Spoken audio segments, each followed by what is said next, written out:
તમસ્ત્વમુગ્રધરો રાત્રો કુતો યાતો દર્શામિમામ કિં વા પ્રેત પિશાચો વા રાક્ષસો સીતિ શંસના. ભાઈ કોણ છે તારો પરિચય આમ? ભૂત છે, પ્રેત છે, પિશાચ છે કે રાક્ષસ છે? ચારેનો પરિચય આપે. જે ક્રિયાવિહીન છે એ ભૂત છે. સત્ક્રિયા ન કરે, સંધ્યાવંદન ન કરે, સત્કર્મ ન કરે એ ભૂત. ભૂત ક્રિયાવિહીન સ્યાત પ્રેતસ્તુ મહતો ભેદાત. તો પ્રેત કોને કહેવાય? જે મોટા પાપ કરે એ પ્રેત. સૂતિકાઓનો સ્પર્શ કરે એ પિશાચ, અને અનેક લોકોની હિંસા કરે એનું નામ રાક્ષસ. રાક્ષસ એટલે એવું ન વિચારશો કે માથે શિંગડા હોય એને જ રાક્ષસ કહેવાય. છેલ્લા લગભગ 1-1.5 વર્ષથી આપણે જોઈએ છીએ ખાડીના પ્રદેશોમાં જે ચાલી રહ્યું છે ISIS, એ બધું આપણી કલ્પનાની બહારનું છે. આપણે તો વિચારી પણ નહીં શકીએ કે ત્યાંના લોકો પર કેટલા અત્યાચાર થાય છે. તો આવું કરનાર જેટલો વર્ગ છે એ રાક્ષસ છે. અત્યારની ભાષામાં આપણે એને ટેરરિસ્ટ કહીએ છીએ. શાસ્ત્રીય શબ્દ એના માટેનો રાક્ષસ છે. અકારણ કોઈનો પણ વધ કરે, હિંસા કરે એ રાક્ષસનું લક્ષણ છે. પરિચય આપ્યો પોતાનો કે ભાઈ હું તો આપનો ભાઈ.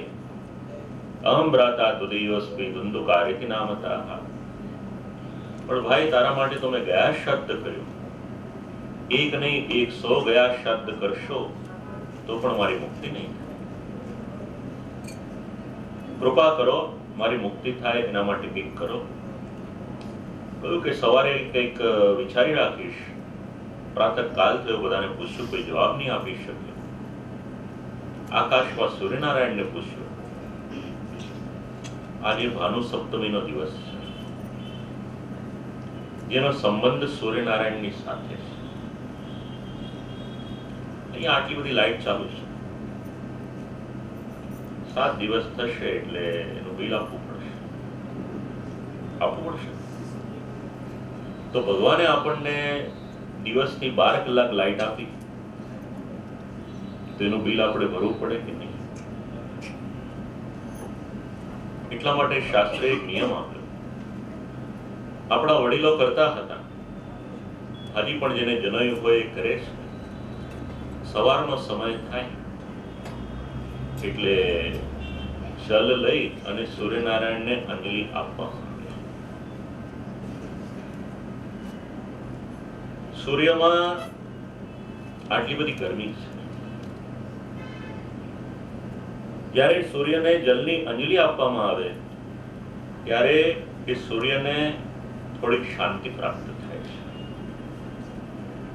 એટલે શાસ્ત્રએ આપણને નિયમ આપ્યો કે આપણે સૂર્યને અંજલિ આપવાની.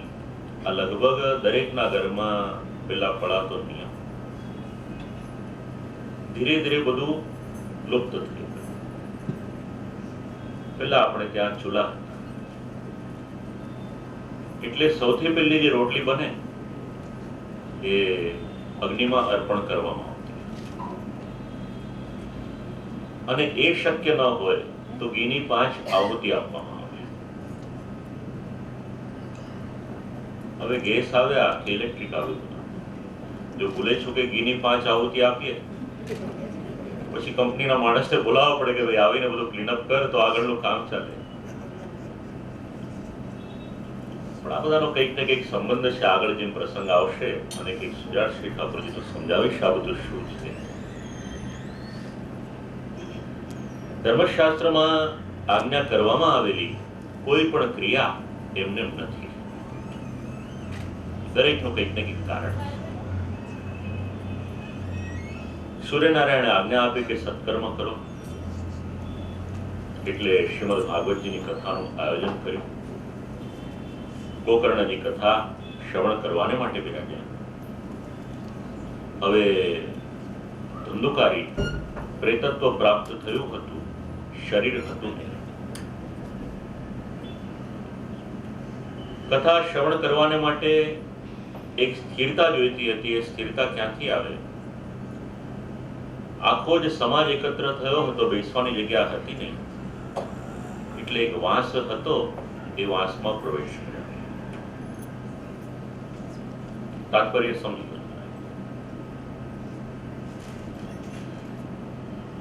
એક દિવસની કથા થઈ એટલે એક ગ્રંથિ એક ગાંઠ વિદાય. 7 દિવસની કથા થઈ એટલે 7 ગાંઠ એમાંથી વિદાય, અને એમાંથી એ દિવ્ય રૂપ ધારી ધુંધુકારી એ ત્યાં આગળ ઉત્પન્ન થયા. પધારેલા ભગવાનના દૂતો એમને એક દિવ્ય લોકમાં લઈ ગયા. જોયું કે આ ધુંધુકારીની આ રીતના મુક્તિ થઈ. પૂછ્યું એમને, હવે કથા તો આટલા બધા લોકોએ સાંભળી, પછી મુક્તિ કેવળ એક જણની છે ને માટે? સાંભળવા જેવી ને સમજવા જેવી વાત છે. જો ભૂલે ચૂકે આપણને એવું લાગે કે 7 દિવસ કથા સાંભળીશું અને મુક્તિ થઈ જશે, તો આજે કથામાં આવ્યા, કાલે આપણે દેખાઈએ જ નહીં, કારણ કે આપણે આટલા જલ્દી મુક્ત થવું જ નથી. સંસારનો રસ એટલો વાલો લાગે આપણને કે મુક્તિ ગમે ક્યાંથી.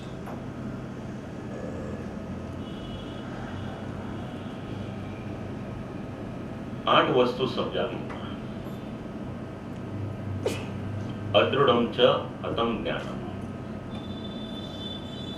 જ્ઞાન મેળવીએ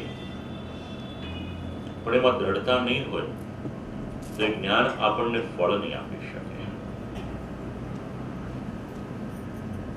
જ્ઞાનની દ્રઢતા અનુભવથી અને અભ્યાસથી થશે. પ્રમાદેન હતમ શ્રુતમ. પ્રમાદપૂર્વક શ્રવણ કરીશું તો એ કરેલું શ્રવણ એ યોગ્ય ફળ નહીં આપે. સંદગ્ધો હિ હતો મંત્ર. કોઈ મંત્રનો જપ કરવાનો હોય, પણ જો એ મંત્રમાં આપણને શંકા હશે તો એ મંત્ર ફલીભૂત નહીં થાય. દરેક મંત્રના જપનો દરેકને અધિકાર નથી. આજે જ્યાં જોઈએ ત્યાં ગાયત્રી મંત્રની સીડી વાગતી જ નથી, પણ ગાયત્રી મંત્રનો જપ કરવાનો દરેકને અધિકાર નથી. એના માટેની એક યોગ્યતા જોઈએ.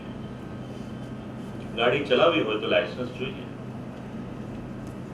એમ વૈદિક મંત્રનું ગાન કરવાનું હોય તો એના માટેની યોગ્યતા જોઈએ. જ્યાં સુધી એ યોગ્યતા આપણામાં ન હોય ત્યાં સુધી ગાયત્રી મંત્રનો જપ ન કરે. અને કરીએ તો પુણ્યને બદલે દોષ લાગે. વૈદિક મંત્રના અનુષ્ઠાન દરેક ન કરી શકે એટલા જ માટે અષ્ટાક્ષર મંત્ર, દ્વાદશાક્ષર મંત્ર, પંચાક્ષર મંત્ર આ બધા આપવામાં આવ્યા છે. વ્યગ્ર ચિત્તો હતો જપા. જપ કરવા બેઠા છીએ. જપને માટે ગૌમુખી માળા લીધી છે અને મંત્ર એક વખત બોલી અને એક મણકો એને ફેરવીએ છીએ. ઘડિયાળ તરફ નજર જાય છે. વિચાર કરીએ કે 1-2 મિનિટમાં તો આ ક્રમ પૂરો કરવો પડશે, એટલે પછી મન એને ઉદ્વેગપૂર્વક રાખી અને ફટાફટ એક નામમાં 5 મણકા આપણે ફેરવી દઈએ. આમ બી ટૂંકું કરવામાં તો આપણે હોશિયાર છીએ. એવું ન કરવું.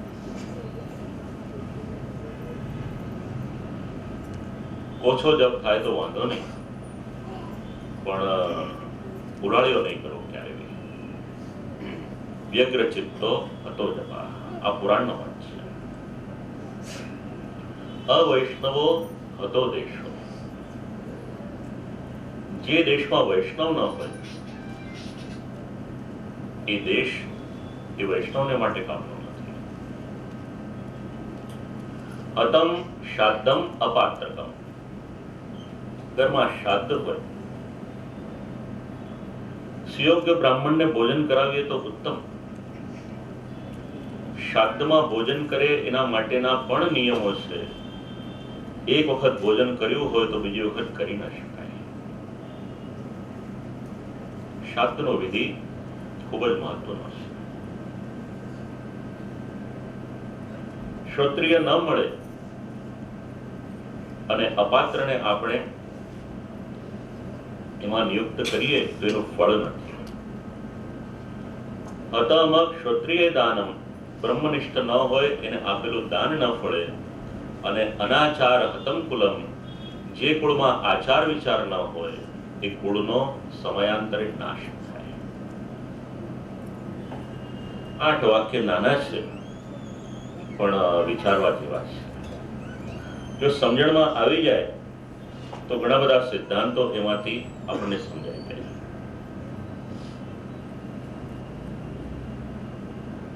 ગોકર્ણ દ્વારા શ્રીમદ ભાગવતજીની કથા અંતર્ગત ધુંધુકારીની મુક્તિ થઈ. સપ્તાહનો વિધિ 6થા અધ્યાયમાં સમજાવવામાં આવ્યો.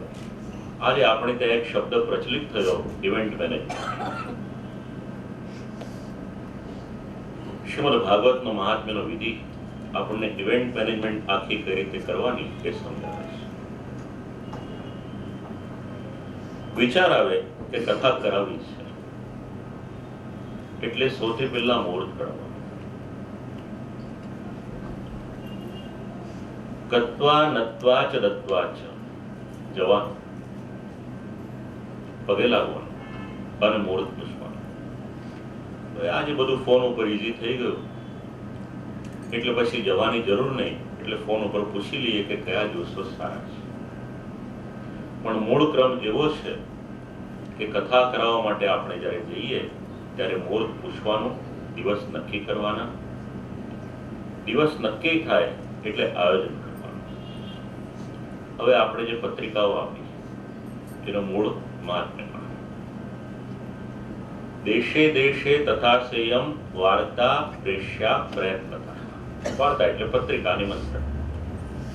જે પણ આપણા સગાવાલા હોય, જે આપણા પરિવારના હોય, જે મિત્રો હોય, જે આત્મીય હોય, જે વૈષ્ણવ હોય, એ બધાને પ્રેમપૂર્વક, ઉત્સાહપૂર્વક અને આદરપૂર્વક નિમંત્રણ આપવું. આપણે નિમંત્રણ આપીએ અને બધા સમય કાઢીને પધારે તો આપણો પ્રસંગ શોભે.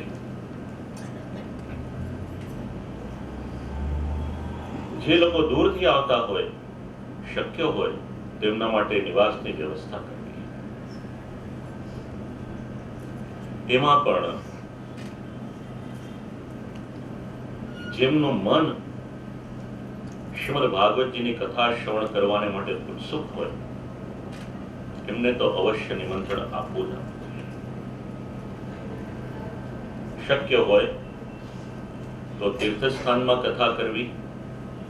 એ શક્ય ન હોય તો જ્યાં વિશાળ જગ્યા હોય ત્યાં કથા કરવી. અને એ પણ શક્ય ન હોય તો પોતાના ઘરમાં કથાનું આયોજન કરવું. જે સ્થાનમાં કથા કરીએ એ સ્થાનને શુદ્ધ કરવું. વ્યાસપીઠ બનાવે, 4 દિશામાં 4 ધજા એનું રોપણ કરવું. ચતુર્દિક્ષુ ધ્વજારોપો. વ્યાસપીઠની 4 દિશા અથવા તો 4 પાયા, ત્યાં આગળ 4 ધજા એને મૂકવી. જેમને જેમને આપણે નિમંત્રણ આપ્યું હોય તેમના માટે સુંદર મજાના આસનની વ્યવસ્થા કરવી. એકચિત્ત થઈ અને કથા શ્રવણ કરી શકીએ. હવે કથા કોની પાસેથી શ્રવણ કરવાની એ સમજો.